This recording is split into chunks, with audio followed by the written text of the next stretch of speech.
Welcome back to Let's Talk Business, brought to you by RealtyNXT. This is Pradhanjali Rahul. On today's episode, we will talk about retail, commercial, and residential sectors of India. How they have been affected because of COVID-19 situation, what are the challenges these sectors are facing at the moment, and what can be done to help them grow. On today's episode, we will talk to Mr. Gautam Saraf, Managing Director, Cushman Wakefield, Mumbai. Hello, Mr. Saraf, how are you? Hi, can you hear me? Yes, I can hear you. How are you? I'm doing great, thank you. So, thank you very much for joining us. Most welcome. So, right now, COVID-19 situation is going on. Let's start with what are the challenges you are facing as a brand? Okay, sure. So, so let me put it this way. As a service provider, we've been in this space for over 100 years now. And we've emerged. So if you look at it, fortunately, we've been in the service industry. So there are assets and the services we provide against those asset classes that are there. So if you look, in these services that we provide, they broadly form under two buckets of transactions and annuity. Right? When I say transactions, it could be in asset classes related to residential, retail, office, land, industrial, or even data centers right now. Right. And then when it comes to annuity businesses, these are primarily facility management, construction management, interior fit outs, or valuation as a space. So given the gamut of services that we provide in the real estate space, some of those have obviously been impacted on the transaction side of the world, wherein residential quite muted, retail leasing is all-time low, office absorptions are less than half of quarter one and quarter two, and probably 70% down compared to last year.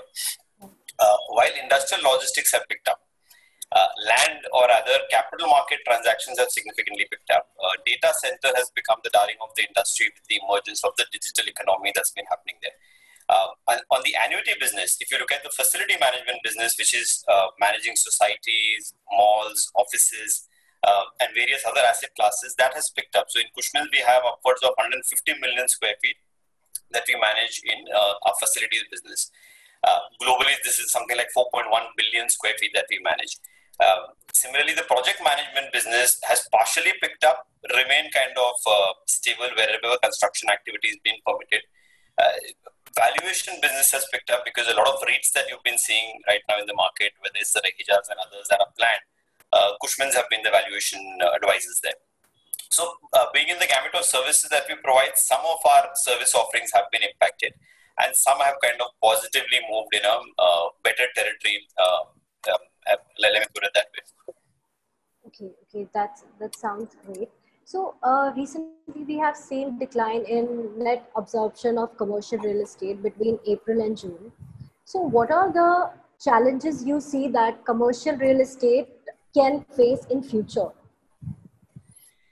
Sure. See, commercial real estate is a function, we maintain that your economy is linked a lot to the commercial real estate. So if the economy has to do well, the corporate office segment would do well. In the corporate office, or rather the office segment would do well, there are two categories. One is the corporate office, which is your sales and marketing or your headquarters. And second is the back office, which is which is again qualified under two parameters. One is a third party operated business, which is a TCS or Cognizant, IBM or a Wipros of the world, who work for third parties in the US and the UK or in the European markets. And then there are captive businesses, which are the global capability centers, which are captive units of a Morgan Stanley, a Citibank, a Barclays, who have their own presence to service their offices back in international markets. So there has been a significant growth in the global capability centers. There's been a fair amount of growth that's happened in the IT space over the last couple of years. We anticipate that growth to continue, primarily because of the cost arbitrage which India offers is significantly higher compared to any part of the world. Of course, right now the borders have been shut. There is a lot of secularism conversation happening. Elections are around the corner in the US. There have been visa bans that the Trump administration has recently implemented. But when you look at it, to get a job done in the US versus to get it done in a market like India with the intellectual capital being available in various parts of the city or something, there is a huge cost arbitrage. So when the CFOs look at their books of accounts by end of the year, is when we see this business picking up again. from the fundamentals of the economy, it's been on the growth space when you look at India as an emerging economy. But obviously, there's been a health-related issue which is kind of put in a temporary pause. So that's where we see the office absorption come in quarter two, which is this April to June versus a Jan to March, has been 50% lower. 70%, like I said, compared to last year. Will significantly get impacted in 2020. 2019 was the best year for office sector over a decade or more. Since 2009, I would say. And 2020 is likely to be the worst year for the office sector in historically. So that's where we are in the commercial real estate space. So there would be a bounce back. There would be an impact that will come in definitely. But obviously, with earnings being reported of corporates, non-utilization of office, the fear factor that prevails, we feel this could be more towards later half of 21 and 22 kind of seeing the spurt in demand coming back. We have seen that whether it's commercial sector or it's retail sector, both the sectors have witnessed a lot of challenges since COVID-19 situation started. So according to you, what do you think that out of these sectors, which sector suffered the most, and how, going forward, how these sectors can we deal with the crisis? Sure. So obviously the greater impact has been in the retail in no uncertain terms. Prolonged mall and store closures, the new norms of social distancing, your impact on the dine-in and the walk-in and the shoppers to completely been shut down for almost over 4 months now, which will continue. The entire concept of family entertainment centers, as we call it, FECs, the food courts which were there in the malls or something. So they will be running out of businesses, which has impacted the retail and will continue to struggle. The mall owners have been struggling where rents haven't been paid on time. Renegotiations have been happening where they want to move the rental agreements into a revenue share arrangement. Though revenue, obviously, in the foreseeable future seems to be a tougher space. So the retail definitely has been significantly far more impacted than office. If you see the office segment per se, the conceptual this thing is you need an address. If you have an office per se, they have continued. Most of the larger landlord, institutional and otherwise have reported upwards of 95% collection of rents. That continues. They do believe that the servers and the infrastructure is still with the occupiers who rented these offices. So there's been a temporary disruption that will continue in the office. It will definitely bounce back faster than retail. Retail, we will see a significant rental correction also that will happen. And new normal will set in. So even when these malls and high streets are opening up, new social distancing norms are being implemented wherein the family entertainment centers or the food courts would remain shut or the cinema halls would remain shut. You may need an appointment to enter a shop before you walk in there. So the entire experiential marketing would change with this contactless world that we are headed into. Okay, and so do you think that retail sector, like commercial, as you've explained earlier, commercial will bounce back very quickly? But what about retail sector? Do you think that it will be able to bounce quickly or it will take some time? So I think what will happen in the immediate term would be there will be mutually acceptable terms between landlords and tenants, which would allow the retailers some oxygen in terms of survival.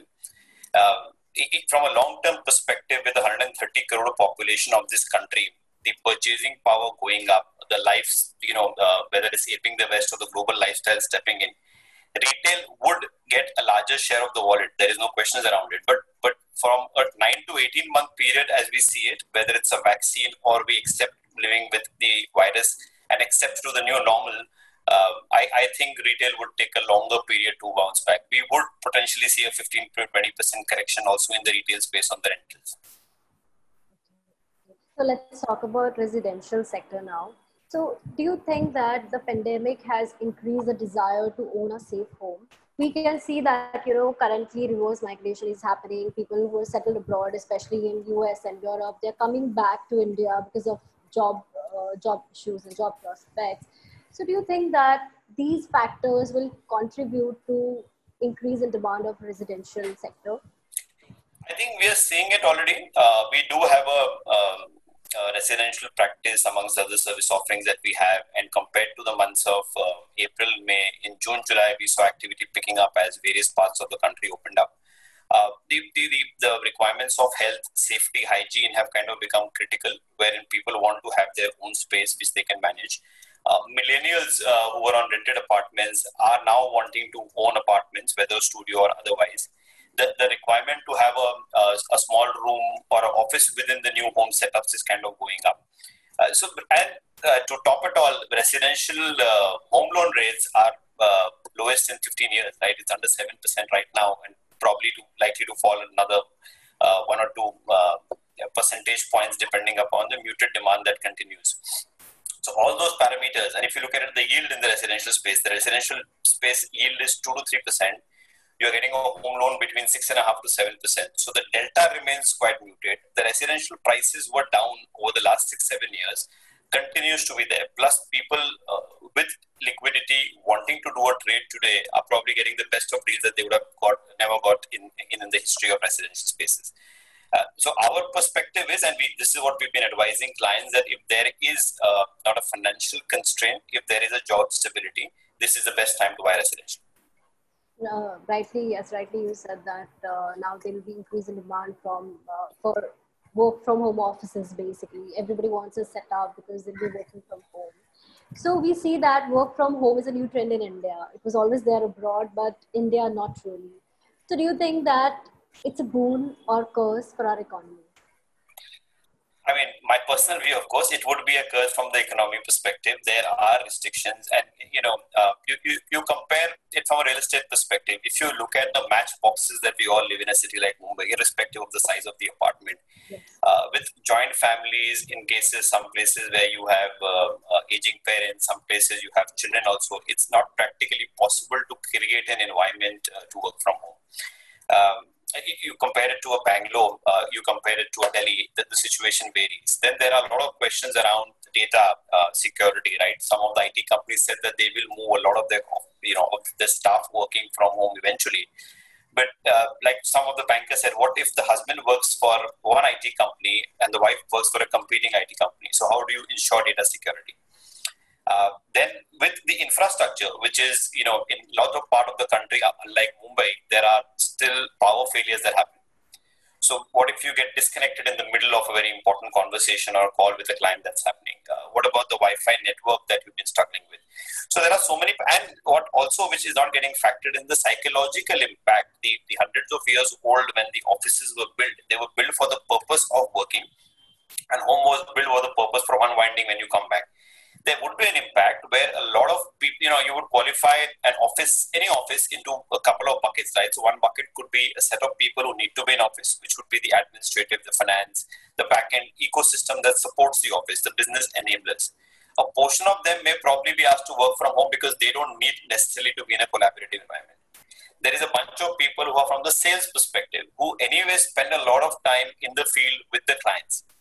They may have flexibility to move into a flexi working spaces, and you will see tech emerging in there, wherein you would kind of block a seat before you enter the office.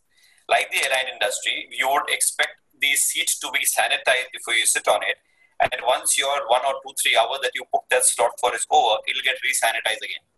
So that would be a function of flexi working for the sales employees that would come in. And there would be a bunch of people which will be required to work in office because they do a lot of desk-related jobs for clients or for the organization. So there would be an impact of work from home coming in from a reality perspective. But it's definitely not a boon, and I don't think it's here to stay. Most of the trends and the researches that we have done or we've read with a lot of institutions and organizations that have done, the general trend is people want to get back to work. And with India, with the larger population of millennials, I think they are wanting to be in the office rather than home. Yes, that absolutely makes sense. So a recent survey was released by Cushman Wakefield that suggests that during the pandemic, productivity generally remains strong, and team collaboration has reached new heights through better leverage of remote technology. Going forward, do you see that the technology can help you solve the challenges that you're currently facing because of the COVID-19 situation? Yes, definitely. So if you ask us from our space perspective, tech is a big enabler. I don't know how much the Siri has been able to let go of the secretaries in the office or the assistants that you had thus far to manage your calendars. But from an enabler, so we have done a lot of tie-ups. So we have an application called Prism, wherein you could literally do a virtual inspection before you step out to see options in a micro market. From an office space perspective or a residential space perspective. So you could decide a specific micro market, do a virtual presentation. You're sitting in your office, you get a 3D view. You realize these are the buildings that you want to see. Then, because of the nature of capital investment required in a real estate space, the final shortlisted options are always physically seen, right? The brick and mortar space is something, if you're putting in capital, you want to see it. You're not going to buy it just because virtually it looks very good. Same is happening in the office space. So the tech enablement is wherein we've globally tied up with another one called Matterpost, wherein we could give you a 3D perspective sitting in any part of the world to tell you how your office would look if you were shortlisting a specific asset. So because of the travel restrictions that are there and a lot of decision making based in North America and outside of India or something, this tech enablement is helping us and these corporates make decisions faster. So a lot of time value of money, which was earlier getting wasted in commuting in traffic, wanting to see everything before you shortlist, they will get replaced. So that I think is a function of growth that will happen. So I think because of COVID-19, we have adapted technology. Maybe the technology we were supposed to use 10 years later, we're adapting right now because of our circumstances. So I think that's the one benefit which has happened because of. I couldn't agree more. Yes, I think earlier we all had reservations to do these calls over video or even use tech. And now we've kind of auto adapted to it, which is working across generations and not restricted to a Gen Y or Gen. It's kind of across generations where you see people have adapted very fast. Please tell us what new skill sets would broker or channel partners would acquire post COVID-19? Sure. So from a skill set perspective, it's a lot of, and this has been emerging, right? Earlier, brokerage as a model was that you show an apartment or an office or a retail shop, and if a consumer likes it, you raise an invoice, and that's your brokerage that you collect, which is a percentage or a month of rent that the landlord or the tenant would end up paying you. But now there is a lot of orientation that gets done. So if it's an NRI, for example, in the residential space, they want an orientation to understand what's the social infrastructure around it.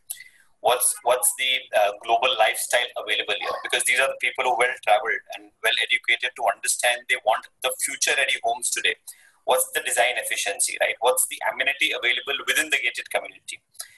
So if I have all my essentials around, if I have oxygen, if you are kind of isolated, God forbid, because of a coronavirus situation, then in isolation, where do I get oxygen or my amenity space where I could still, so the patios, the lawns, the availability of infra around you has gone up.